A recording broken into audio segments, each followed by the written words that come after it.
నమస్తే. లా excellence Telugu current అఫైర్స్కి స్వాగతం. ఇవాల్టి మన కొటేషన్ వచ్చేసి మార్టిన్ లూథర్ కింగ్ చెప్పినటువంటిది అనమాట.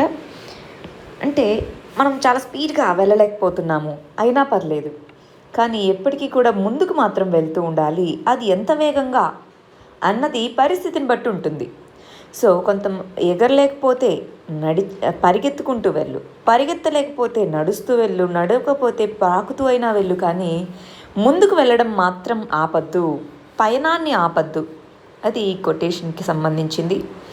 అంటే కొంచెమే చదువుతున్నాను, ఇవాళ ఎక్కువ చదవలేకపోతున్నాను, పర్వాలేదు, ఎంతో కొంత చదివినంత వరకైనా చదువుతూ ముందుకెళ్ళాలి. ముందుకెళ్ళడం ఇంపార్టెంట్. ఏమంటారు?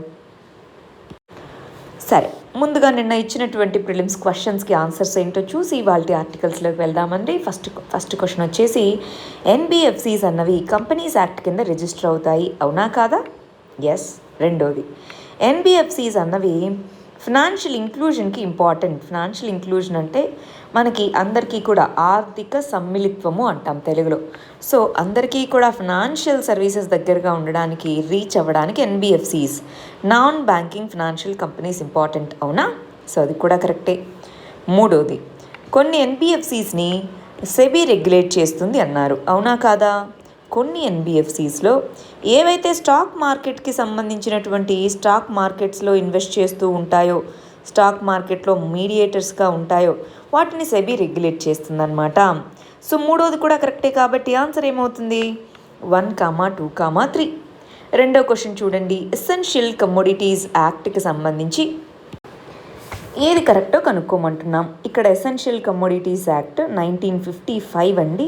ఇది కొంచెం సరి చేసుకోవాలి. సరే, స్టేట్స్ మాత్రమే దాంట్లో ఈ ఎసెన్షియల్ కమోడిటీస్ లిస్ట్లో ఐడెంటిఫై చేసి ఈ పర్టికులర్ యాక్ట్ కిందకి పెట్టగలవు అంటున్నారు. స్టేట్స్ మాత్రమేనా?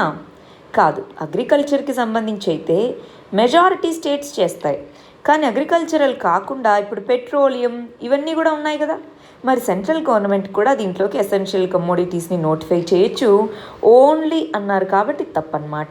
రెండో స్టేట్మెంట్ చూడండి, ప్రస్తుతం ఉన్న ప్రొవిజన్స్ ప్రకారం స్టాక్ లిమిట్స్ అంటే ఇంతవరకే మీరు స్టోర్ చేసుకోవాలి అన్నటువంటివి వేర్ హౌసెస్కి, ప్రాసెసింగ్ యూనిట్స్కి అప్లికబుల్ అవుతాయి అంటున్నారు, అవునా? ఎస్. సో ప్రస్తుతానికి ఇంకా అమెండ్ చేయలేదు. మన వాళ్ళు ఏమన్నారు, నిన్న మన ఫినాన్స్ మినిస్టర్ మేము దీన్ని అమెండ్ చేస్తాము అన్నారు, కానీ ఇంకా చేయలేదు కదా, అందుకే కరెంట్ ప్రొవిజన్స్ అన్నాము. రెండోది మాత్రమే కరెక్ట్, ఒకటో తప్పు, కాబట్టి ఆన్సర్ వచ్చి బి, 2 ఓన్లీ. మరి ఇవాళ మనం డిస్కస్ చేసుకోబోయేవి ఇవి ఇష్యూస్, వాటిలో కొన్ని ఆర్టికల్స్ని కలిపి చదువుకుంటాము. సరే, ఇవాళ మన ఫస్ట్ ఆర్టికల్ ఏంటో చూద్దామా?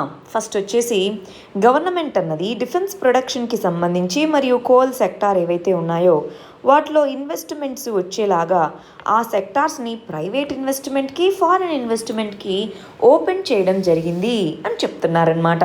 దీన్ని మనం దేని కింద చదువుకుందామండి? ఎకానమీ మరియు ఎకనామిక్ రిఫార్మ్స్ అన్నటువంటి కంటెక్స్ట్లో చదువుకుందాము. డైమెన్షన్ వచ్చేటప్పటికీ ఆత్మనిర్భర్ భారత్ అభియాన్ అనే దాని కింద ఏమేం మెజర్స్ తీసుకుంటుంది గవర్నమెంట్ అన్నది. ఇక్కడ మనం చూస్తున్నవన్నీ కూడా లాంగ్ టర్మ్ మెజర్స్ అండి. సో అవి ఏంటో చూద్దాం. ఫస్ట్ ఓవరాల్గా మనకి ఇక్కడ గమనిస్తే coal sector, minerals, defence, civil aviation, power sector, space sector, atomic energy sector, వీటన్నిటికీ సంబంధించి మనకి కొన్ని మెజర్స్ని ప్రపోజ్ చేయడం జరిగింది. అసలు ఈ మెజర్స్ ఏమేం ప్రపోజ్ చేశారో ఒకసారి బ్రీఫ్గా చూసి వాటి గురించి డీటెయిల్స్ చూద్దామండి. స్పేస్ సెక్టార్ అన్నారు, స్పేస్ సెక్టార్లో ఏం చేద్దాం అనుకుంటున్నారు, అలాగే డీటెయిల్స్ చూద్దాం. ఫస్ట్ ఇక్కడ గమనించాలి, మన ఫినాన్స్ మినిస్టర్ అనౌన్స్ చేసినటువంటి రిఫార్మ్స్లో వీటన్నిటినీ ఇక్కడ ఒక విషయం గమనించాలండి. రిఫార్మ్స్ అనేవి ఎప్పుడూ కూడా 2 రకాలుగా మనం కేటగిరైజ్ చేస్తామన్నమాట. అవేమేంటి? స్ట్రక్చరల్ అంటే ఏంటి? ఎకానమీలో బేస్ని మార్చడం, అంటే కొన్ని సెక్టారల్గా మనము వాటి యొక్క స్ట్రక్చర్నే మార్చడం అన్నమాట. వాటిని స్ట్రక్చరల్ రిఫార్మ్స్ అంటాం.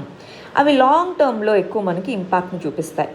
అలా కాకుండా సైక్లికల్ అంటే ఏంటి? ప్రస్తుతం ఉన్న సిచ్యువేషన్ని అడ్రస్ చేసేందుకోసం తీసుకొని వచ్చినటువంటి short and medium term measures అన్నమాట. స్ట్రక్చరల్ రిఫార్మ్స్ వల్ల షార్ట్ టర్మ్ లాభాలు కూడా ఉండొచ్చు, కానీ స్ట్రక్చరల్ రిఫార్మ్స్ ఎప్పుడు కూడా లాంగ్ టర్మ్ని దృష్టిలో పెట్టుకొని చేస్తూ ఉంటారు. మరి ఇప్పుడు ఇక్కడ మనం చూస్తున్నామే, ఇవన్నీ కూడా స్ట్రక్చరల్ రిఫార్మ్స్ అంటే లాంగ్ టర్మ్ రిఫార్మ్స్ అన్నమాట.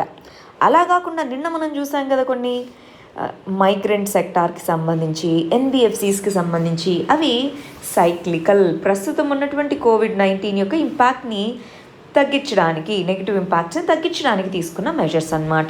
సరే, ఇక్కడ గమనిద్దాము. కోల్ సెక్టార్లో ఏం మెజర్స్ని ప్రపోజ్ చేయడం జరిగిందండి? కమర్షియల్ మైనింగ్ని ఇదిగో రెవెన్యూ షేరింగ్ పద్ధతిలో అలో చేస్తాము. కమర్షియల్ మైనింగ్ అంటే ప్రైవేట్ సెక్టార్ ఇన్వాల్వ్ అవ్వచ్చు అన్నట్టుగా చెప్తున్నారు. ఇప్పటి వరకు మనకున్నటువంటి కోల్ ఇండియా లిమిటెడ్ ఈ పబ్లిక్ సెక్టార్ యొక్క రోల్ ఎక్కువగా ఉంది. రీసెంట్గా అంటే లాస్ట్ ఇయర్ మనకి కోల్ సెక్టార్లో ప్రైవేట్ సెక్టార్ని అలో చేసినప్పటికీ దాని యొక్క రోల్ లిమిటెడ్గా ఉంది. ఇప్పుడు దాని యొక్క రోల్ని పెంచే విధంగా మెజర్స్ తీసుకుంటాము. అది కోల్ సెక్టార్కి సంబంధించి. దేని యొక్క మెజర్స్ అండి? ప్రైవేట్ సెక్టార్కి సంబంధించిన రోల్ని పెంచేందుకు. నెక్స్ట్ మినరల్స్కి సంబంధించి exploration cum mining cum production రెజీమ్ని తీసుకొని వస్తాము. 500 మైనింగ్ బ్లాక్స్ ఏవైతే ఉన్నామో వాటిని ఆక్షన్, వేలం పాట వేస్తాము అని చెప్తున్నారు. డిఫెన్స్కి సంబంధించి వెపన్స్ మరియు ప్లాట్ఫామ్స్ రెండిటికి సంబంధించి ఇంపోర్ట్స్ అంటే విదేశాల నుంచి మనం ఇంపోర్ట్ చేసుకోకుండా డొమెస్టిక్గా మనం తయారు చేసుకునేందుకు ఇంపోర్ట్ మీద బ్యాన్ వేస్తాము. ఎఫ్డిఐ లిమిట్ ఏదైతే ఉందో, ఆటోమేటిక్ రూట్ ద్వారా డిఫెన్స్లో ఇన్వెస్ట్ చేసేందుకు ఏదైతే ఉందో దాన్ని 49% నుంచి 74% పెంచడం జరిగింది. సివిల్ ఏవియేషన్ చాలా ఇంపార్టెంట్ అండి. సివిల్ ఏవియేషన్ అనేది చాలా డిస్ట్రెస్లో ఉంది. మరి దానికి సంబంధించి ఎయిర్ స్పేస్ని ఉపయోగించేటటువంటి దాని యొక్క రెస్ట్రిక్షన్స్ అన్నవి ఆ రెస్ట్రిక్షన్స్ని తగ్గించడం జరిగింది. ప్రస్తుతానికి 60% ఆఫ్ ఎయిర్ స్పేస్ మాత్రమే ఫ్రీలీ అవైలబుల్గా ఉంది, మిగిలింది లేదనమాట. సో ఆ రెస్ట్రిక్షన్స్ని తగ్గిస్తాము అని చెప్తున్నారు. ఐదోది గమనించండి, పవర్ సెక్టార్స్లో ఎస్పెషలీ పవర్ డిస్ట్రిబ్యూషన్ కంపెనీస్ ఉన్నాయే ఇక్కడ యూనియన్ టెరిటరీస్లో, వాటిని ప్రైవేటీకరణ చేస్తున్నాము. ప్రైవేటీకరణ చేసి యాక్చువల్గా మనకి లాస్ట్ ఇయర్ నుంచి మన గవర్నమెంట్ వచ్చేసి నేషనల్ టారిఫ్ పాలసీ అనే దాని మీద వర్క్ చేస్తూ ఉందన్నమాట. గత సంవత్సరం నుంచి కన్సల్టేషన్ జరుగుతూ ఉంది. యాక్చువల్గా అయితే ఈ టైంకి దాన్ని రిలీజ్ చేయాలి, కానీ కోవిడ్-19 వీటన్నిటి వల్ల రిలీజ్ చేయలేదు. సో కొత్తగా రాబోయేటటువంటి నేషనల్ టారిఫ్ పాలసీ ఏదైతే ఉందో దానికి అనుగుణంగా ఈ డిస్ట్రిబ్యూషన్ కంపెనీస్ని ప్రైవేటీకరణ చేస్తున్నాము అని చెప్తున్నారు. స్పేస్ సెక్టార్కి సంబంధించి ప్రైవేట్ కంపెనీస్ని కూడా space exploration, planetary exploration, outer space travel వీటన్నిటిలోనూ మరి వాటిని కూడా అలో చేస్తాము అంటున్నారు. అటామిక్ ఎనర్జీలో స్పెసిఫిక్గా రీసెర్చ్ రియాక్టర్స్, మనకి అటామిక్ ఎనర్జీలో 2 రకాలుగా ఉంటాయి. ఒకటి వచ్చేసి ఎలక్ట్రిసిటీని ప్రొడ్యూస్ చేసేటటువంటి ఆపరేషనల్ రియాక్టర్స్, వీటి ద్వారా మనకి ఎలక్ట్రిసిటీ అనేది ప్రొడ్యూస్ అవుతూ ఉంటుంది. ఇవి కాకుండా మనకి రీసెర్చ్ పర్పస్ కోసం కొన్ని రియాక్టర్స్ ఉంటాయి. ఈ రీసెర్చ్ రియాక్టర్స్ ప్రస్తుతానికి మనకి ఓన్లీ పబ్లిక్ సెక్టార్ మెయింటైన్ చేస్తుంది. దాంట్లో ఇప్పుడు మనకి పీపీపీ, పబ్లిక్ ప్రైవేట్ పార్ట్నర్షిప్ని అలో చేస్తామన్నారు. ఇవి అనౌన్స్మెంట్స్ అండి. క్లియర్గా వీటన్నిటిని ఫాలో అవుతూ రావాలి. ఎందుకంటే వీటన్నిటికీ సంబంధించి ఇది 4.0 కదా మనకి ఇచ్చినటువంటి ఆత్మనిర్భర్ అభియాన్ కింద. సో ఇలాగ మనం ఓవరాల్గా అన్నీ ఫాలో అవుతూ ఉంటే ఫైనల్గా ఒకసారి కన్సాలిడేషన్ చూసుకుందాము. రైట్, ఇక్కడ గమనించాలి. మరి దీని కింద చెప్తున్నటువంటిది ఇది మనం ఆల్రెడీ చూసాం కదా. ఇక్కడ చూద్దాం. ప్రైవేట్ సెక్టార్ అన్నది ఈ పర్టికులర్గా స్పేస్కి సంబంధించి స్పేస్ బిల్ 2017 ఏదైతే ఉందో దాంట్లో ఆల్రెడీ ప్రైవేట్ సెక్టార్ని అలో చేస్తామనుంది. దాన్ని ఇప్పుడు ఆ బిల్ పాస్ అవ్వలేదు, పెండింగ్లో ఉంది. దాన్ని మేము పాస్ చేస్తాము అన్నట్టుగా అనౌన్స్ చేయడం జరిగింది. అంటే ఏంటో చూడండి, స్పేస్ లెజిస్లేషన్ అనేది అవసరము. స్పేస్ సెక్టార్కి సంబంధించి మనం కనుక గమనించి చూస్తే అండి, యుఎస్ఏ లాంటి కంట్రీస్లో నాసా అన్నది వాళ్ళ యొక్క స్పేస్ ఏజెన్సీ, అవునా? నాసాతో పాటు వాళ్ళకి చాలా ప్రైవేట్ కంపెనీస్ని కూడా వాళ్ళు అలోట్ చేయడం జరిగింది. ఫర్ ఎగ్జాంపుల్ బ్లూ ఆరిజిన్ అనేది వచ్చేసి మనకి అమెజాన్ ద్వారా అమెజాన్కి సంబంధించిన ఓనర్సే దీన్ని ప్రమోట్ చేస్తున్నారు. మనకి స్పేస్ ఎక్స్ అని తెలుసు కదా, ఈ స్పేస్ ఎక్స్ కానివ్వండి, ఇవి రెండు ఏంటి, ప్రైవేట్ సెక్టార్. ఇవి నాసాతో పాటు కంపీట్ అవుతున్నాయి. మనకు ప్రస్తుతానికి మన గవర్నమెంట్ ద్వారా ఉండేటటువంటి ఇస్రో మాత్రమే ఉంది. మరి స్పేస్ ఎక్స్ప్లోరేషన్లో ప్రైవేట్ సెక్టార్ని కూడా అలో చేయాలి అన్నట్టుగా ఈ పర్టికులర్గా ఈ స్పేస్ బిల్ అనే దాన్ని ప్రపోజ్ చేయడం జరిగిందండి. అంటే ఇది ఒక స్పేస్ లెజిస్లేషన్. స్పేస్ యాక్టివిటీస్లో ఓవరాల్ గ్రోత్ని తీసుకొని రావాలి, పార్టిసిపేషన్ని ఎవరిది, ప్రైవేట్ సెక్టార్ పార్టిసిపేషన్ని పెంచాలి అన్న దానికోసం తీసుకొని రావడం జరిగిందనమాట. ఈ పర్టికులర్ దాంట్లో చూడండి ఏమేమి ఇస్తున్నాయో. ఎవరైతే వైడ్ రేంజ్ స్పేస్ డెవలప్మెంట్ యాక్టివిటీస్లో ఇన్వాల్వ్ అవ్వాలనుకుంటున్నారో, అది శాటిలైట్ డెవలప్మెంట్లో కానివ్వండి, జియోగ్రఫిక్ ఇన్ఫర్మేషన్ సిస్టంలో కానివ్వండి, టెలిమెట్రిక్లో కానివ్వండి, ఇవన్నీ కూడా గవర్నమెంట్ని అప్రోచ్ అవ్వచ్చు లైసెన్సింగ్ కోసం అని చెప్పడం జరిగింది. దాంతోపాటు మనకి ఈ విషయం తెలిసే ఉంటుంది, new space India limited NSL అన్నది ఒక ఇస్రోకి మన డిపార్ట్మెంట్ ఆఫ్ స్పేస్ కింద ఉన్నటువంటి ఒక కమర్షియల్ వింగ్ అన్నమాట, న్యూ స్పేస్ ఇండియా లిమిటెడ్ అన్నది. సో ఇది ఇంతకుముందు మనకి యాంత్రిక్స్ అనేది ఆల్రెడీ ఉండింది, ఇప్పుడు ఈ రెండూ ఉన్నాయి, కానీ ప్రస్తుతానికి ఇది చాలా యాక్టివ్గా ఉంది. సో దాన్ని ప్రపోజ్ చేయడం కానీ, స్మాల్ శాటిలైట్ టెక్నాలజీ కానీ, పోలార్ శాటిలైట్ లాంచ్ వెహికల్ ఏదైతే ఉందో దాని మ్యానుఫ్యాక్చరింగ్ అన్నది ప్రైవేట్ సెక్టార్కి అవుట్సోర్స్ చేయడం కానివ్వండి, ఇవన్నీ కూడా మన ఇస్రో ఆలోచిస్తున్నటువంటివి. మరి ఇలాంటి టైంలో ప్రైవేట్ సెక్టార్ని దీంట్లో అలో చేస్తే బాగుంటుందా లేదా? సో ఆ విధంగా అలో చేసేందుకు కాను ఈ పర్టికులర్గా మనకి స్పేస్ బిల్ 2017 అన్నది తీసుకొని రావడం జరిగింది. దాన్ని మేము పాస్ చేస్తాము, లైసెన్స్ ఇవి కూడా ఇస్తాము. దీని ద్వారా ఈ పదం బాగా గుర్తుపెట్టుకోవాలి, space commerce. Already space commerce దాని యొక్క రోల్ అనేది పెరుగుతూ ఉంది. ఇండియా అనేది స్పేస్ కామర్స్లో ముందుకు వెళ్ళాలి అంటే ఈ విధంగా మరి ప్రైవేట్ సెక్టార్, పబ్లిక్ సెక్టార్ రెండూ కలిసి ముందుకెళ్ళాలి. అప్పుడు రిసోర్సెస్, టెక్నాలజీ, ఇన్నోవేషన్ రెండు సైడ్ల నుంచి వస్తాయి కదా. అందుకోసం దీన్ని ప్రమోట్ చేస్తూ ఈ బిల్లుని మేము పాస్ చేస్తాము అన్నట్టుగా చెప్పడం జరిగిందనమాట. నెక్స్ట్ గమనించండి, డొమెస్టిక్ డిఫెన్స్ ప్రొక్యూర్మెంట్ అనే దాంట్లో సపరేట్ బడ్జెటరీ అలొకేషన్స్ లాగిస్తాం మేము అన్నట్టుగా చెప్పారు. ఇక్కడ డిఫెన్స్కి సంబంధించి చాలా రిఫార్మ్స్ మన ఫినాన్స్ మినిస్టర్ యొక్క స్పీచ్లో కనిపించాయండి. వాటిలో ఒకటి వచ్చేసి, ఆల్రెడీ డిఫెన్స్కి ఇంత మనీ అని అలొకేట్ చేస్తాం కదా, దాంట్లో సపరేట్గా డొమెస్టిక్ కంపెనీస్ నుంచి ప్రొక్యూర్ చేసుకోవడానికి సపరేట్గా బడ్జెట్ అనేది పెట్టుకుంటాము.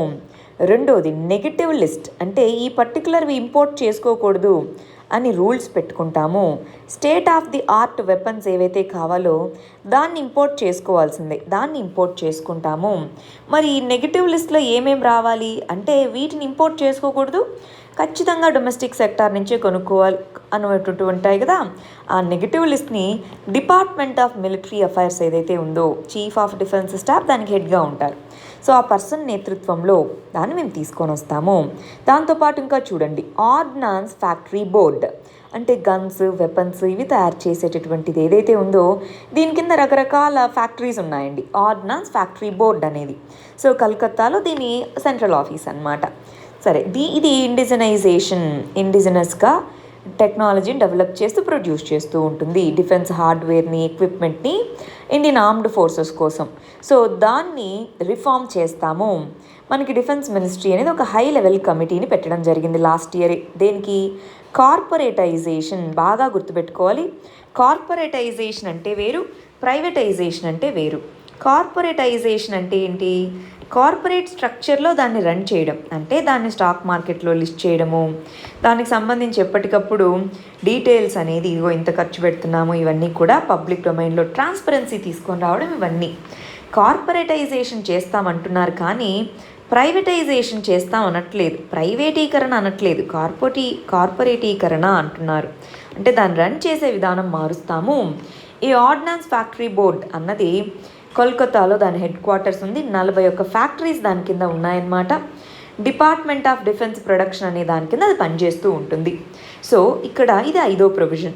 6వది రిఫార్మ్స్ ఏమేమి ప్రపోజ్ చేశారంటే, ఎఫ్డిఐ, ఫారిన్ డైరెక్ట్ ఇన్వెస్ట్మెంట్ ఏదైతే ఉందో ఆల్రెడీ మనకి అప్రూవల్ రూట్ ప్రకారం, కేస్ బై కేస్ అంటే ఏంటి? అప్రూవల్ రూట్, గవర్నమెంట్ అప్రూవ్ చేస్తుంది. అప్రూవల్ రూట్ ప్రకారం 100% ఎఫ్డిఐని అలో చేస్తున్నాం.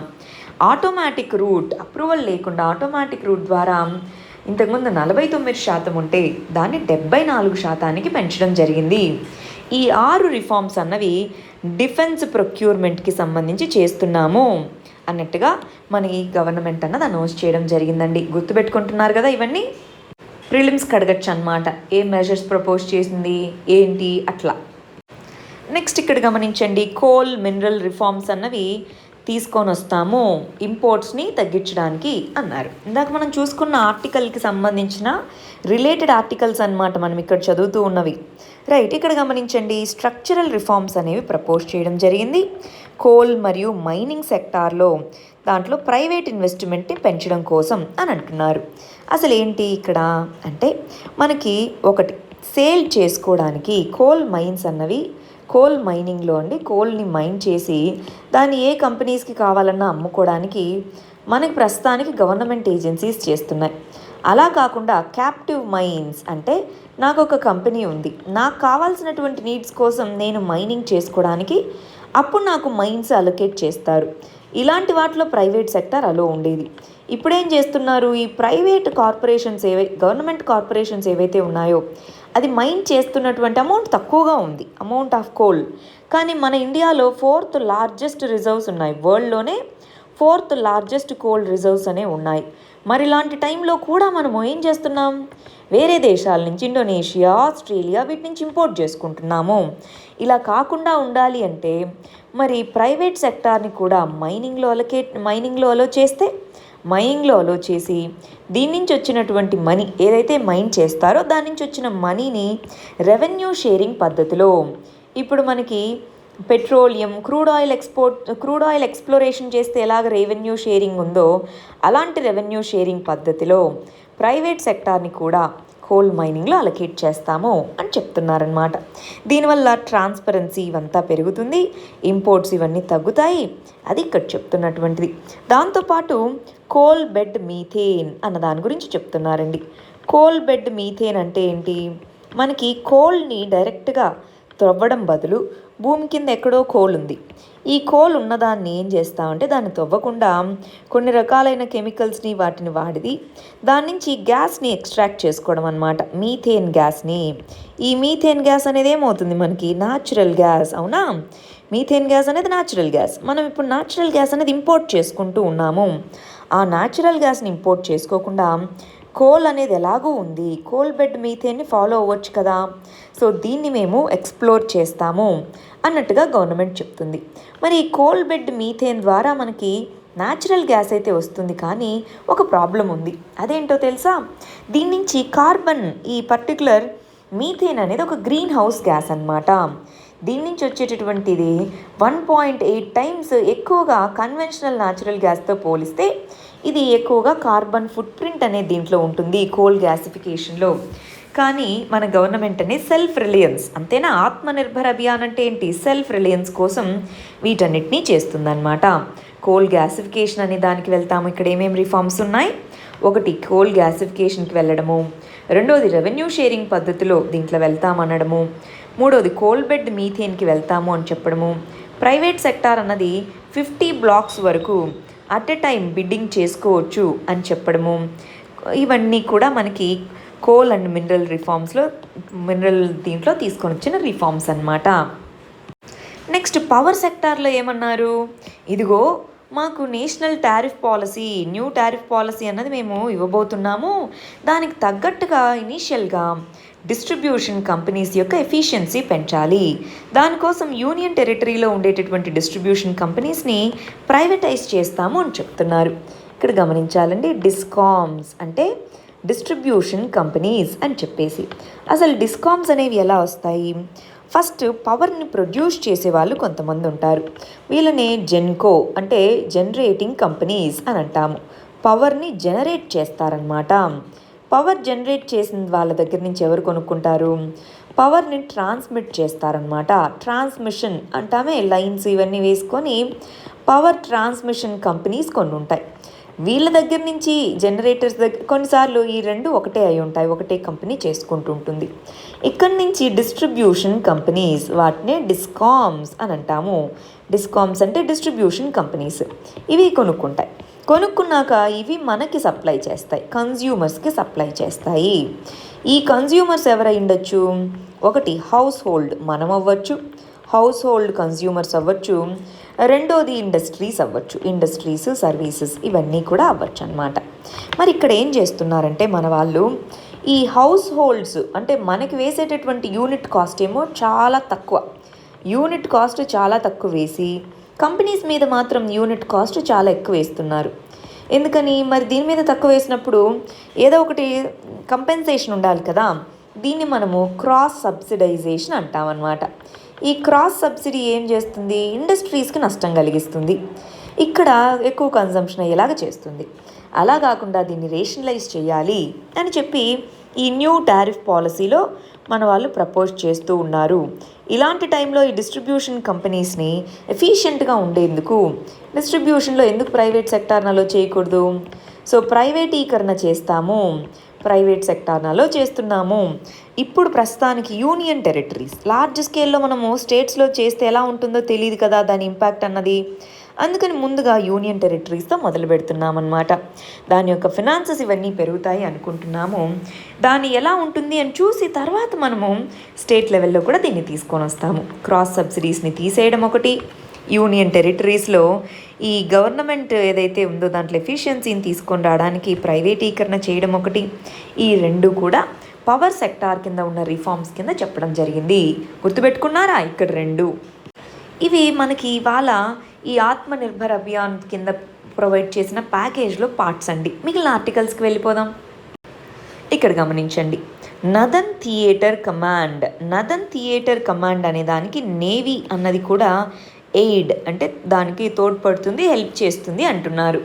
దీన్ని మనం దేని కింద చదువుకుందామంటే ఇంటర్నల్ సెక్యూరిటీ కింద, డిఫెన్స్ మరియు డిఫెన్స్ రిలేటెడ్ ఇష్యూస్ కింద చదువుకుందాము. మనం గమనిస్తూ వస్తే రీసెంట్ ఇయర్స్లో డిఫెన్స్ రిఫార్మ్స్ చాలా త్వరగా జరుగుతూ ఉన్నాయన్నమాట.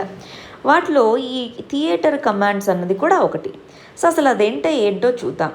సో డిఫెన్స్ రిఫార్మ్స్ అన్న కాన్సెప్ట్ కింద చదువుకుందామండి. ఒకటి వచ్చేసి థియేటర్ కమాండ్స్ అంటే ఏంటో చూద్దాము. ఇక్కడ స్పెసిఫిక్గా వచ్చేటప్పటికి నదన్ థియేటర్ కమాండ్స్ అంటే ఏంటో చూద్దాము. రెండోది వచ్చేటప్పటికి యూనిఫైడ్ అంటే ఒకే విధమైనటువంటి, సో యూనిఫైడ్ కమాండ్ అంటున్నారు. ఆ యూనిఫైడ్ కమాండ్ అంటే ఏంటో తెలియాలి. మూడోది ఇక్కడ CDS, chief of defence staff ఈ స్టేట్మెంట్ ఇచ్చారు. ఇంతకీ ఈ చీఫ్ ఆఫ్ డిఫెన్స్ స్టాఫ్ ఎవరు? ఇది మనం చూద్దాము. నెక్స్ట్ వచ్చేటప్పటికి నేషనల్ సెక్యూరిటీ స్ట్రాటజీ అంటున్నారు. ఎన్ఎస్ఎస్ని ప్రపోజ్ చేశాము, అది ఫైనల్ స్టేజెస్లో ఉంది అంటున్నారు. ఇంతకీ ఈ నేషనల్ సెక్యూరిటీ స్ట్రాటజీ అంటే ఏంటి? ఈ 4 విషయాలు మనం ఈ ఆర్టికల్ నుంచి నేర్చుకుందామండి. ఫస్ట్ ఇక్కడ మనం ఒక విషయం గమనించాలి. డిఫెన్స్ రిఫార్మ్స్ అనేవి చాలా జరుగుతూ ఉన్నాయి అన్నాం కదా.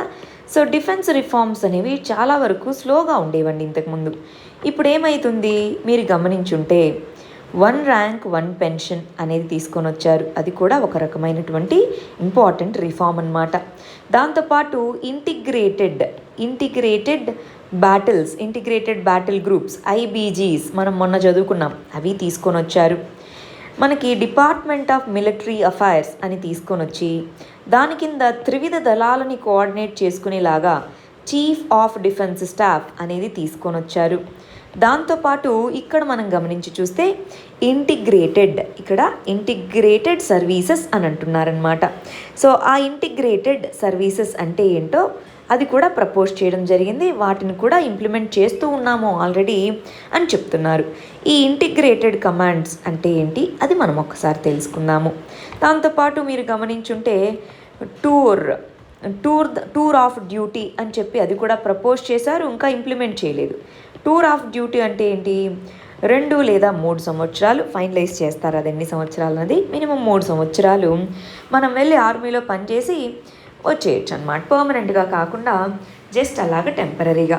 సో అలాంటిది ప్రపోజ్ చేయడం కానివ్వండి. తర్వాత మనకి ఈ ట్రూప్స్ని ప్రతి సంవత్సరం కూడా ట్రూప్ మూమెంట్ అనేవి చాలా మూమెంట్స్ ఉంటాయి. ఈ ట్రూప్ మూమెంట్ లిమిటేషన్స్ అనేవి తీసుకొని రావడం కానివ్వండి.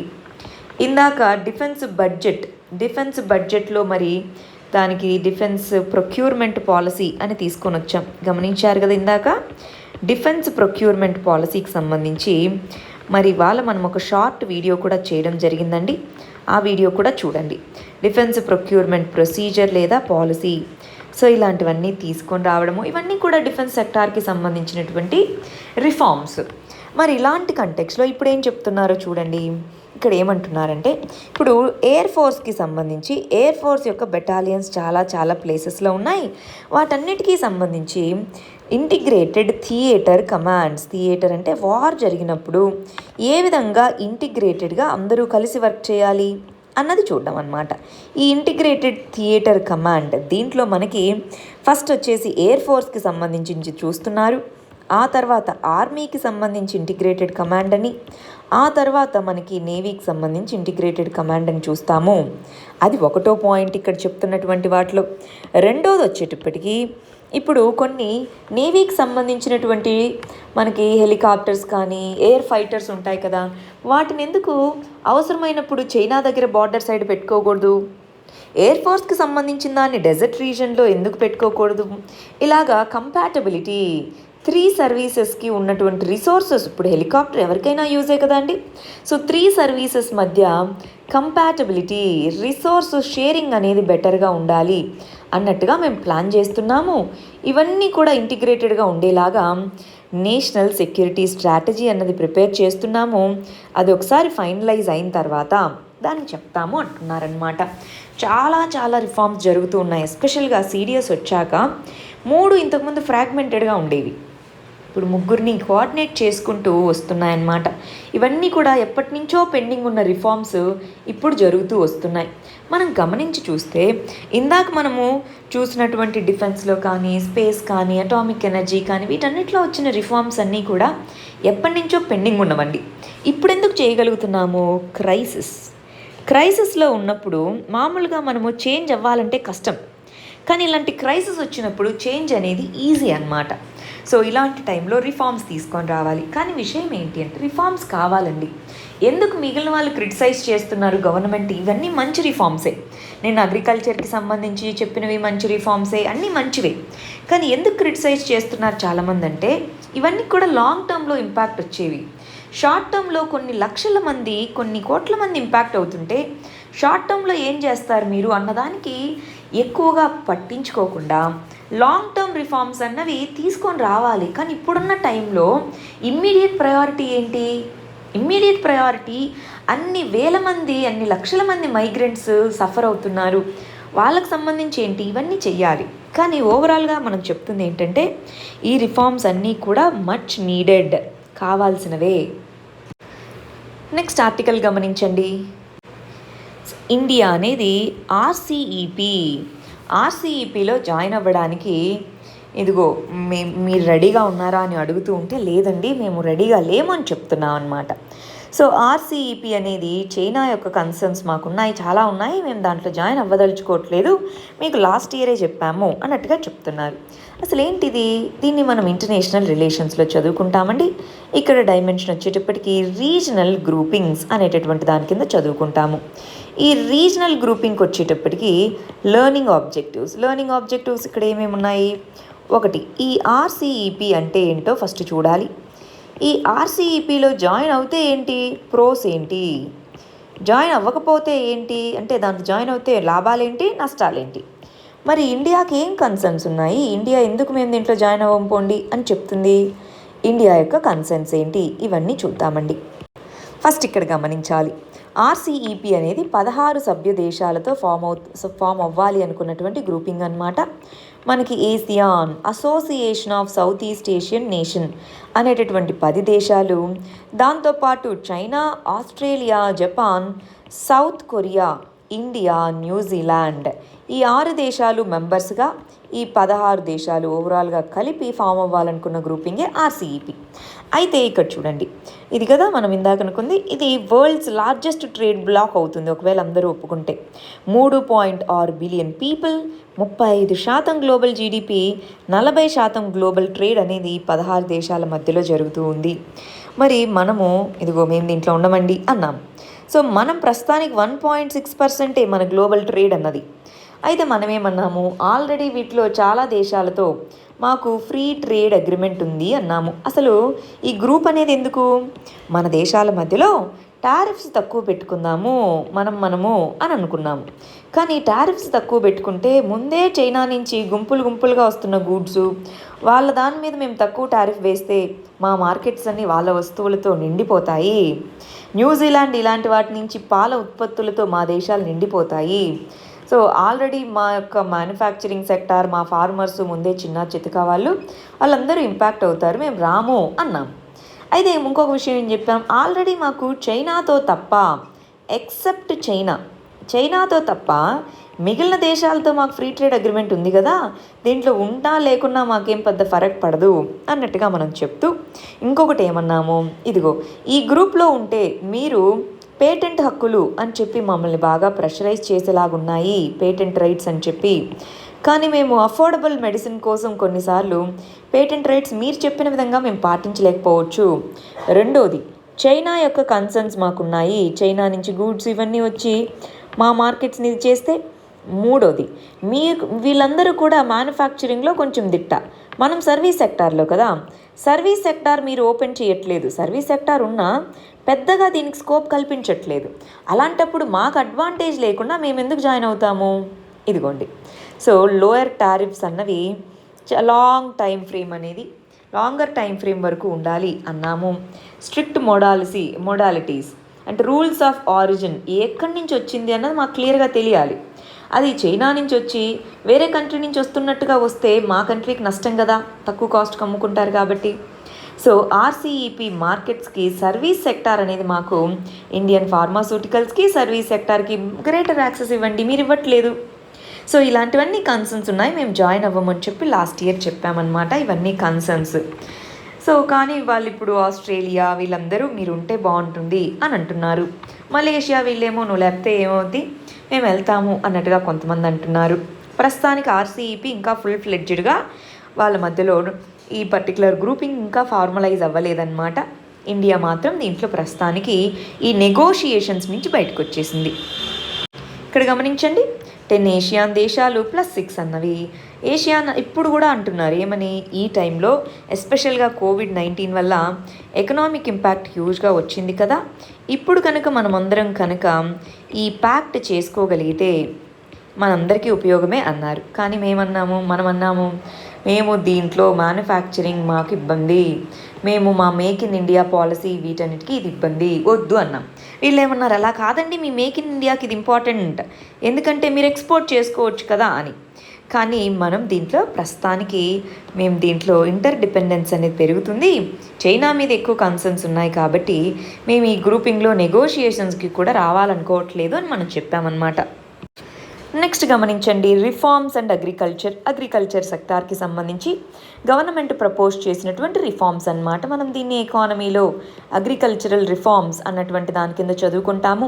ఇక్కడ గమనించాలి, అగ్రికల్చరల్ రిఫార్మ్స్ కూడా మన ఫినాన్స్ మినిస్టర్ అనౌన్స్ చేసినవి ఏంటి, ఇక్కడ ఇవన్నీ కూడా లాంగ్ టర్మ్ మెజర్సే, ఇవన్నీ కూడా స్ట్రక్చరల్ మెజర్సే. వీటి కింద ఏమేమి ప్రపోజ్ చేశారండి, ఎసెన్షియల్ కమోడిటీస్ యాక్ట్. ఈ ఎసెన్షియల్ కమోడిటీస్ యాక్ట్ ఏదైతే ఉందో దాన్ని అమెండ్ చేస్తాము అన్నారు, అవునా. రెండోది ఏపీఎంసీ యాక్ట్, ఈ అగ్రికల్చరల్ ప్రొడ్యూస్ మార్కెట్ కమిటీస్, దీనికి సంబంధించినటువంటి రూల్స్ని కొన్నిటిని అమెండ్ చేసి ఇంటర్ స్టేట్ ట్రేడ్ అంటే 2 రాష్ట్రాల మధ్య అగ్రికల్చరల్ కమోడిటీస్కి సంబంధించినటువంటి ఇంటర్ స్టేట్ ట్రేడ్ని పెంచుతాము అన్నట్టుగా చెప్పడం జరిగింది.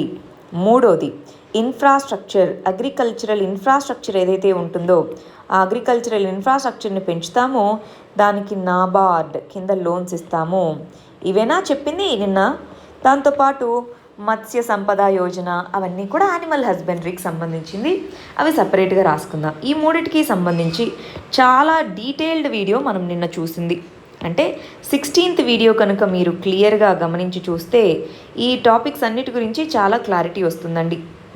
ఇక్కడ గమనించండి, క్రిటికల్ ఇన్ఫ్రాస్ట్రక్చర్ గ్యాప్స్ని ఫిల్ చేసుకోవాలనుకుంటుంది infrastructure, short term crops loans, వీటితో పాటు మనకు చెప్పింది ఏంటి, ఎసెన్షియల్ కమోడిటీస్ యాక్ట్ని అమెండ్ చేసి అది ఎకనామిక్ సర్వే కూడా చెప్పింది అది తీసేయండి. హోర్డింగ్ అని చెప్పి లాంగ్ టర్మ్లో మాకు for example food processing industry కానివ్వండి, వేర్ హౌస్ కానివ్వండి, వాటి బిజినెస్లన్నింటినీ కూడా ఆపేస్తుంది. ఫార్మర్స్కి వీళ్ళు కొనుక్కొని ఎక్కువ రోజులు స్టోర్ చేసుకుంటేనే ఇంపార్టెంట్ కదా, ఫార్మర్స్కి రెమ్యునరేటివ్ ప్రైస్ అనేది వస్తుంది. సో ఈ మెజర్స్ ఏవైతే ఉన్నాయో వాటి వల్ల ఫార్మర్స్ యొక్క ఇన్కమ్ అనేది డబుల్ అవుతుంది అంటున్నారు. ఇక్కడ గమనించండి, అంతేనా. 6 agricultural food stuffs, cereals, pulses, edible oils, oil seeds, potatoes, onions, వీటిలో స్టాక్ లిమిట్స్ తీసేస్తాము. ఓన్లీ డిజాస్టర్ సిచ్యువేషన్స్ వాటిలో మాత్రమే ఇంపోజ్ చేస్తాము. దీనివల్ల ఏమవుతుంది, అగ్రికల్చరల్ ఇన్ఫ్రాస్ట్రక్చర్ పెరుగుతుంది, వేర్ హౌస్లు పెరుగుతాయి, మిల్స్, కోల్డ్ స్టోరేజెస్ ఇవన్నీ పెరుగుతాయి అంటున్నారు. అది కాకుండా ఏపీఎంసీ మార్కెట్స్, ఏపీఎంసీస్ అనేవి అగ్రికల్చర్ అనేది స్టేట్ లిస్ట్లో ఉంది కాబట్టి చాలా స్టేట్స్ ఏపీఎంసీ మోడల్ యాక్ట్ని ఇంప్లిమెంట్ చేయట్లా. అందుకని ఇప్పుడు ఏమంటుంది, ఇంటర్ స్టేట్ ట్రేడ్ ఏదైతే ఉందో ఆ ఇంటర్ స్టేట్ ట్రేడ్ అనేది సెంట్రల్ లిస్ట్లో ఉంది. అగ్రికల్చర్ అనేది స్టేట్ లిస్టే, కానీ ఇంటర్ స్టేట్ ట్రేడ్ అనేది స్టేట్ లిస్ట్ సెంట్రల్ లిస్ట్లో ఉంది. దీన్ని బేస్ చేసుకొని మేము ఒక చట్టాన్ని తీసుకొని వచ్చి అగ్రికల్చరల్ కమోడిటీస్ ఏ స్టేట్ నుంచి ఏ స్టేట్కైనా అమ్మే విధంగా చూస్తాము అని చెప్పడం జరిగింది. దాంతో కాంపిటేటివ్ ప్రైసెస్ అనేవి వస్తాయి అని చెప్తున్నారు. దాంతోపాటు కాంట్రాక్ట్ ఫార్మింగ్ లా దీన్ని తీసుకొని వస్తాము అంటున్నారు. మరి స్మాల్ ఫార్మర్స్ని కాపాడే విధంగా ఉండాలి. National bank for agricultural and rural development కింద 1 lakh crore అగ్రికల్చరల్ ఇన్ఫ్రాస్ట్రక్చర్ ఫండ్ని సెటప్ చేస్తాము. బెటర్ ఇన్ఫ్రాస్ట్రక్చర్ ద్వారా బెటర్ ప్రైసెస్ వస్తాయి అన్నట్టుగా ఇక్కడ చెప్తున్నారండి. అర్థమైందా? ఇవన్నీ నిన్న చదువుకున్నవే, ఒక్కసారి రివిజన్ లాగా ఈ ఆర్టికల్లో ఇచ్చారు. నెక్స్ట్ ఆర్టికల్ చూడండి. రీసెంట్గా గవర్నమెంట్ ఇచ్చినటువంటి పర్టికులర్ది ఎంఎస్ఎంఈస్కి ఎలా హెల్ప్ అవుతుంది, అది ఇక్కడ ఆర్టికల్ అన్నమాట. దీన్ని కూడా మనం ఎకానమీలో చదువుకుంటాము. డైమెన్షన్ వచ్చేటప్పటికి MSME revival, micro small and medium ఎంటర్ప్రైజెస్ని రివైవ్ చేయడము. దీని గురించి కూడా చదువుకుంటున్నాం కదా, దీని గురించి కూడా మనము నిన్న చదువుకున్నామండి. లెర్నింగ్ ఆబ్జెక్టివ్స్ ఏమేమి ఉన్నాయి, అసలు ఎంఎస్ఎంఈ యొక్క డెఫినేషన్ మార్చారు, గుర్తుందా? ఏమేమి డెఫినేషన్ మార్చారు? ఇంతకుముందు ఓన్లీ ఇన్వెస్ట్మెంట్ ఉండేది, ఇప్పుడు ఇన్వెస్ట్మెంట్ ప్లస్ టర్న్ ఓవర్ని బేస్ చేసుకొని ఎంఎస్ఎంఈస్ని డిఫైన్ చేయడం మొదలుపెట్టాము. దీనికి క్రెడిట్ గ్యారంటీ అనేది ఇచ్చారు. పార్షియల్ క్రెడిట్ గ్యారంటీ ద్వారా ఇవ్వడం జరిగింది బ్యాంకుల ద్వారా. దాంతోపాటు వీటికి లాంగ్ టర్మ్ ఈక్విటీ ఫండ్స్, అంటే వీటి యొక్క షేర్స్లో ఇన్వెస్ట్ చేసుకునే విధంగా, ఈక్విటీ ఫండ్స్లో వీటిలో ఇన్వెస్ట్ చేసుకునే విధంగా చూడడం జరిగింది. ఆర్బీఐ ద్వారా స్పెషల్ లిక్విడిటీ ఫెసిలిటీని ప్రొవైడ్ చేయడం జరిగింది. ఇవన్నీ కూడా మరి ఎంఎస్ఎంఈస్కి సంబంధించి వాటిని ఎంకరేజ్ చేయడానికి తీసుకున్నటువంటి మెజర్స్. సో ఎంఎస్ఎంఈస్కి సంబంధించి 200 కోట్ల వరకు ప్రొక్యూర్మెంట్ ఏదైతే సెంట్రల్ పబ్లిక్ సెక్టార్ యూనిట్స్ ఇవి చేసుకోవాలో వాటిని వీటి నుంచి చేసుకోవాలనడము, ఇలాగ చాలా మెజర్స్. మరి ఈ ఆర్టికల్లో వీటి గురించి మాట్లాడారు. దీన్ని కూడా మనం 16th and 15th వీడియోస్లో చూసాము. ఈ వీడియో చూసే ముందు ఒక్కసారి 16th, 15th వీడియోని రివైజ్ చేసుకోవాలి. రైట్, ఇక్కడ గమనించండి ఏమేమి ఇచ్చారు. ఇక్కడ వచ్చినవి ఆత్మనిర్భర్ అభియాన్ కింద దేని గురించి చెప్పడం జరిగింది. ఎంఎస్ఎంఈస్కి సంబంధించి కొల్లేటరల్ ఫ్రీ లోన్స్, అంటే అవేమి ఇదిగో ఇది మా దగ్గర ఉంది, ఇది మీరు పెట్టుకొని బ్యాంక్లో మాకు లోన్స్ ఇవ్వండి అనేం చెప్పాల్సిన అవసరం లేదు. కొల్లేటరల్ ఫ్రీగా లోన్స్ ఇస్తారు. వాటికి ఫుల్ గ్యారంటీ ఎవరు ఇస్తారు? Central government. ఇంతకుముందు వీటికి ఇవ్వడానికి భయం అన్నమాట. ఎందుకని? ఇదిగో వీళ్ళకి ఇస్తే వీళ్ళు రిటర్న్ చేస్తారో లేదో అని బ్యాంకులు ఇచ్చేవి కాదు. ఇప్పుడు సెంట్రల్ గవర్నమెంట్ గ్యారంటీగా ఉంటుంది కాబట్టి వాళ్ళకు లోన్స్ ఇవ్వడానికి బ్యాంకులు ముందుకు వస్తాయి. అన్ని ఎంఎస్ఎంఈస్ కూడా 100 కోట్ల లోపల టర్న్ ఓవర్ ఉండేటటువంటి వాటిలో అవుట్ స్టాండింగ్ క్రెడిట్, ఆల్రెడీ అప్పు 25 కోట్లు తీసుకున్న వాటిలో మొత్తం అవుట్ స్టాండింగ్ క్రెడిట్లో 20% మళ్ళీ వాళ్ళు అప్పుగా తీసుకోవచ్చు అని చెప్తున్నారు. ఓవరాల్గా ఈ క్రెడిట్ గ్యారంటీ కోసం 3 లక్షల కోట్లని సెంట్రల్ గవర్నమెంట్ అలొకేట్ చేయడం జరిగింది. అది తీసుకున్నటువంటి వాటిలో ఒక ఇంపార్టెంట్ మెజర్. ఇది ఏ విధంగా బెనిఫిట్ చేస్తుందంటారు సెంట్రల్ గవర్నమెంట్కి, ఎంఎస్ఎంఈస్కి? 45 లక్షల ఎంఎస్ఎంఈస్ ఉన్నాయి. వాటిని ఎంకరేజ్ చేసేందుకు ఇది ఉపయోగపడతాయి. అదొక్కటేనా? మరి ఇంకేమన్నా ఉన్నాయా? ఇంకా ఉన్నాయి. అవేంటి? పార్షియల్ క్రెడిట్ గ్యారంటీ స్కీమ్ అని ఆల్రెడీ లాస్ట్ బడ్జెట్లో ప్రపోజ్ చేసిన దాన్ని ఎక్స్టెండ్ చేస్తూ ఇంకొక 20,000 కోట్ల రూపాయలని క్రెడిట్ గ్యారంటీ ఫండ్ ట్రస్ట్ అనే దాన్ని ఏర్పాటు చేయడం జరిగింది ఎంఎస్ఎంఈస్కి. వాటి ద్వారా ఒకవేళ బ్యాంకులకి ఇవి చెల్లించలేకపోయినా మేము ఇస్తాము అన్నట్టుగా చెప్పడము. మూడోది, సో ఈక్విటీ అంటే వాటి యొక్క షేర్స్లో, ఎంఎస్ఎంఈ యొక్క షేర్స్లో ఇన్వెస్ట్ చేసేందుకు ఫండ్ ఆఫ్ ఫండ్స్ సిస్టమ్ అనేదాన్ని. దీని కింద ఏంటి, 10,000 కోట్ల రూపాయలని సెంట్రల్ గవర్నమెంట్ అనేది ఫండ్కి కాంట్రిబ్యూట్ చేస్తుంది. ఆ తర్వాత 50,000 కోట్ల వరకు ఫండ్ని గ్యాదర్ చేసుకొని ఎంఎస్ఎంఈస్లో ఇన్వెస్ట్ చేసుకునే విధంగా ఈ ఫండ్ ఆఫ్ ఫండ్స్ ఉంటుంది. సో దీన్ని కూడా ప్రపోజ్ చేయడం జరిగింది. దీనివల్ల ఏమవుతుంది, ఇన్వెస్ట్మెంట్స్ అన్నవి దాంట్లో పెరుగుతాయి. అవి కాకుండా ఇంకేమేం చేశారు, డెఫినేషన్ని మార్చడం జరిగింది. ఏమని, ఇంతకుముందు ఓన్లీ ఇన్వెస్ట్మెంట్ని బేస్ చేసుకొని మాత్రమే ఈ ఎంఎస్ఎంఈస్ని కేటగరైజ్ చేసేవాళ్ళు. ఇప్పుడు దేన్ని బేస్ చేసుకొని చేస్తున్నారండి, ఇన్వెస్ట్మెంట్ని తీసేలా ఇన్వెస్ట్మెంట్తో పాటు టర్నోవర్ని బేస్ చేసుకొని కూడా ఎంఎస్ఎంఈస్ని డిఫైన్ చేస్తున్నారు. నెక్స్ట్, మరి దీనికి సంబంధించి ఈ డిస్ట్రిబ్యూషన్ కంపెనీస్, ఈ ఎన్బిఎఫ్సిస్ కూడా ఇక్కడ దీంట్లో ఎన్బిఎఫ్సిస్ గురించి, డిస్ట్రిబ్యూషన్ కంపెనీస్ గురించి మాట్లాడారు. ఓవరాల్గా మనకు తీసుకున్నటువంటి మెజర్స్లో ఎంఎస్ఎంఈస్కి సంబంధించి 4 ఇంపార్టెంట్ మెజర్స్ అన్నమాట. దాంతోపాటు టీడీఎస్ని తగ్గించడము, ట్యాక్స్ కలెక్షన్ అట్ సోర్స్ని వీటిని తగ్గించడము కొన్ని రోజులు, ఇన్కమ్ ట్యాక్స్కి సంబంధించి డెడ్ లైన్స్ ఏవైతే ఉన్నాయో, ఇన్కమ్ ట్యాక్స్ పేమెంట్స్కి సంబంధించి డెడ్ లైన్స్ని పెంచడము, ఇవన్నీ చేయడం జరిగింది. ఎన్బిఎఫ్సిస్కి మరి లోన్స్ ఇచ్చే విధంగా మెజర్స్ తీసుకోవడం జరిగింది. ఈ డిస్ట్రిబ్యూషన్ కంపెనీస్ ఏవైతే ఉన్నాయో వాటికి మనీ లేవు. ఆ మనీకి సంబంధించి మనకి పవర్ ఫైనాన్స్ కార్పొరేషన్ అనేది ఉంది. దీని ద్వారా దీనికి లోన్ ఇప్పించడము, ఇలాంటి మెజర్స్ కూడా తీసుకొని వచ్చారు. ఇవన్నీ గుర్తున్నాయి కదా, నిన్న మొన్న చదువుకున్నవే అండి. మళ్ళీ ఇవాళ కన్సాలిడేటెడ్గా ఇచ్చారంతే. నెక్స్ట్ ఆర్టికల్ చూడండి, గవర్నమెంట్ తీసుకున్న మెజర్స్ మైగ్రెంట్స్కి ఎలా హెల్ప్ అవుతాయి, అది ఇక్కడ చెప్తున్నటువంటి ఆర్టికల్ అన్నమాట. దీన్ని మనం సోషల్ జస్టిస్ కింద వల్నరబుల్ సెక్షన్స్ అనే దాని కింద చదువుకుందాము.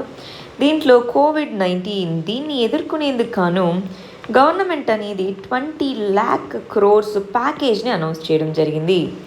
ఈ ప్యాకేజ్లో మరి మైగ్రెంట్స్ కోసం ఏ విధమైనటువంటి కాంపోనెంట్ ఉంది, అది ఏ విధంగా మెజర్స్ వీళ్ళకి హెల్ప్ అవ్వబోతుంది అది చూద్దాము. ఇక్కడ గమనించండి, సో ఏమేమి చెప్పడం జరిగింది గవర్నమెంట్ అనేది ఈ ప్యాకేజ్ కింద. ఇదిగో, ఎవరైతే మైగ్రెంట్ వర్కర్స్ ఉంటారో వాళ్ళకి ఫ్రీ రేషన్స్ అనేవి కల్పించడం జరుగుతుంది. Free rations కల్పిస్తాము. ఎంజీఎన్ఆర్ఈజీఏ కింద ఎక్కువ రోజులు వర్క్ అనేది కల్పిస్తాము. ఎస్పెషల్గా అర్బన్ పూర్ ఎవరైతే ఉన్నారో, టార్గెటెడ్ బెనిఫిషరీస్ వీళ్ళు ఎవరైతే ఉన్నారో వీళ్ళకి అఫోర్డబుల్ హౌసింగ్ అనేది కల్పిస్తాము. అర్బన్ ఏరియాస్లో నివాసాలకి అఫోర్డబుల్ హౌసింగ్ కల్పిస్తాము అన్నారు. దాంతోపాటు లాంగ్ టర్మ్లో 1 నేషన్ 1 రేషన్ కార్డ్ అనే దాన్ని ఇంప్లిమెంట్ చేస్తాము. దాని ద్వారా వాళ్ళు ఏ స్టేట్లో ఉన్నా సరే ఈ రేషన్స్ అవైలబుల్గా ఉండే విధంగా చూసుకోవచ్చు.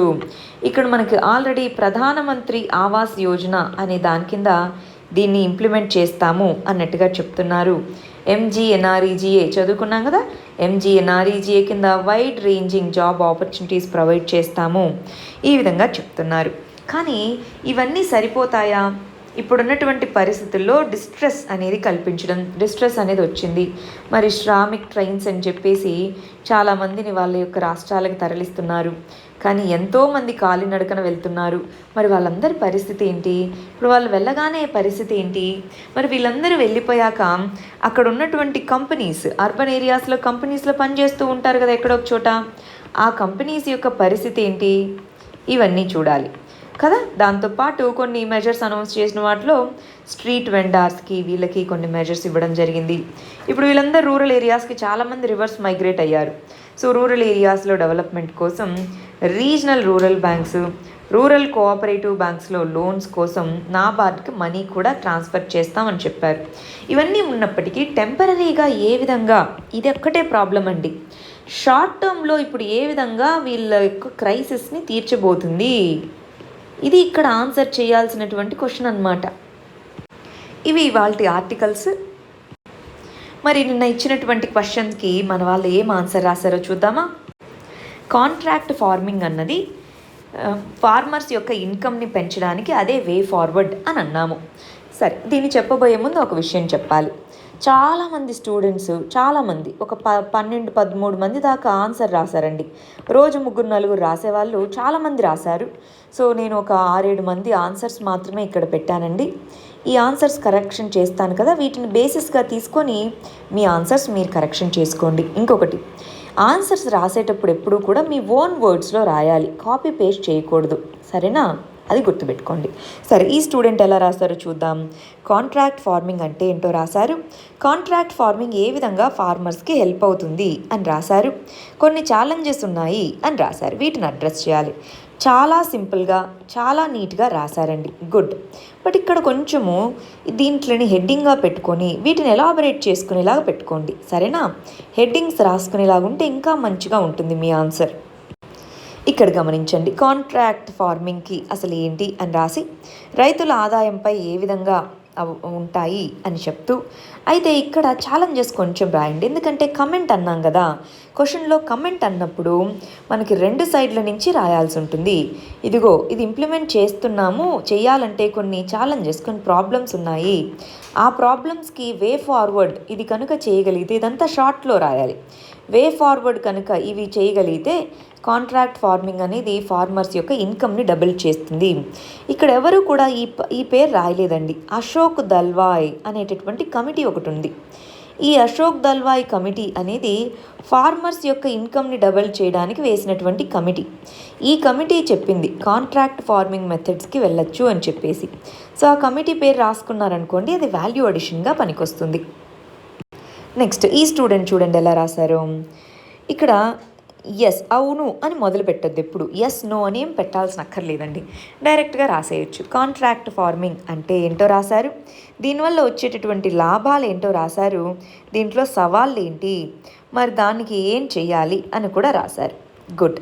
అంటే ఇక్కడ మీకు హెడ్డింగ్స్ కూడా పెట్టారు చూసారా, ఇలాగ మనం ఆన్సర్ రాసుకోవడానికి ప్రయత్నించాలి.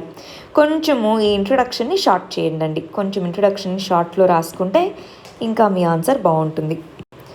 నెక్స్ట్, ఈ స్టూడెంట్ చూడండి, ఇక్కడ ఒప్పంద సేద్యం అంటే ఏంటో రాసి, ఒప్పంద సేద్యం వల్ల లాభాలేంటి, నష్టాలేంటి, ఇలా మనము చూడండి ఎప్పుడు క్వశ్చన్కి స్పెసిఫిక్గా రాయాలి ఆన్సర్.